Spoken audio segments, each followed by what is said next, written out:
د کوټې د موسی کالونۍ اوسیدونکي افغان کډواله حسینه همتي ده. د نورو زرګونو افغان کورنیو په څیر دوی هم له افغانستان څخه څو کاله وړاندې د بلوچستان صوبې سرشار کوټې ته راکډه سوي.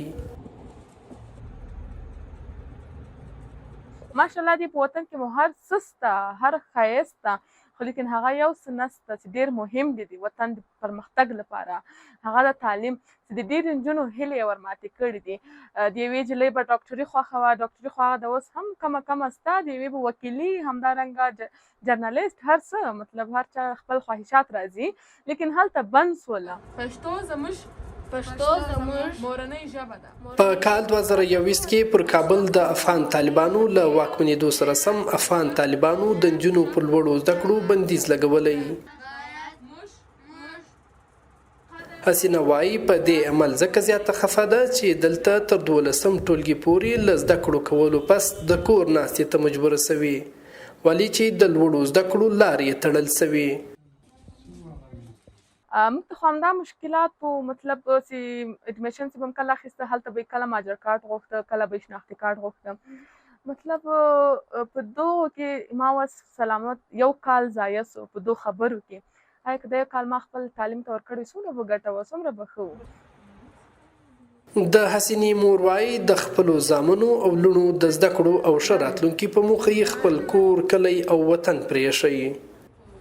د هلکانو د جنکیانو تعلیم هلته ذاتي نه و، تعلیم یې بند شو. موږ دلته راغلو هلته نور د مخته تعلیم وکړي، هغه تر اوسه پورې خو تعلیم پاتې ده چې ویې کې خو ښه ده. موږ راغلي دي دغه لپاره یو د مخکې خو اوس طالبان راغلي دي، تعلیم د جنکیانو تعلیم یې بند کړی ده، که نه هلته مخکې دوی ډېر سبقان یې دي. د بلوچستان په ګډون د پاکستان په زیاتره ښوونځیو، پوهنځیو او پوهنتونونو کې افغان کډوال زده کوونکي د لوړو زده کړو په ترلاسه کولو کې له ستونزو سره مخ دي.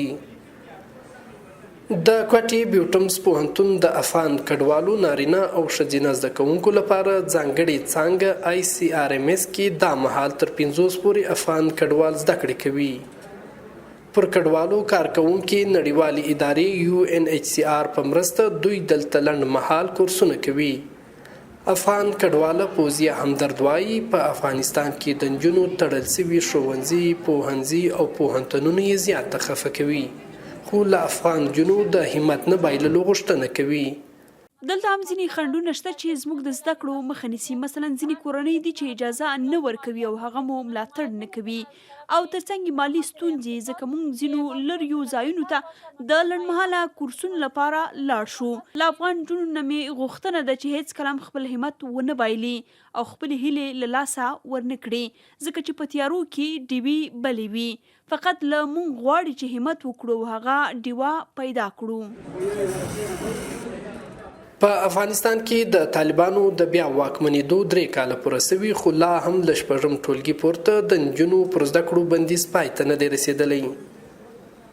پر زده کړو د بندیز په اړه د طالبانو د حکومت چارواکو په بیا ویلي چې دوی ځکه د نجونو ښوونځي، پوهنځي او پوهنتونونه تړلي چې غواړي د مذهبي او کلتوري باریکیو په پام کې نیولو سره یوه طرحه برابر کړي چې له مخې به یې نجونو ته بیرته د زده کړو اجازه ورکړي.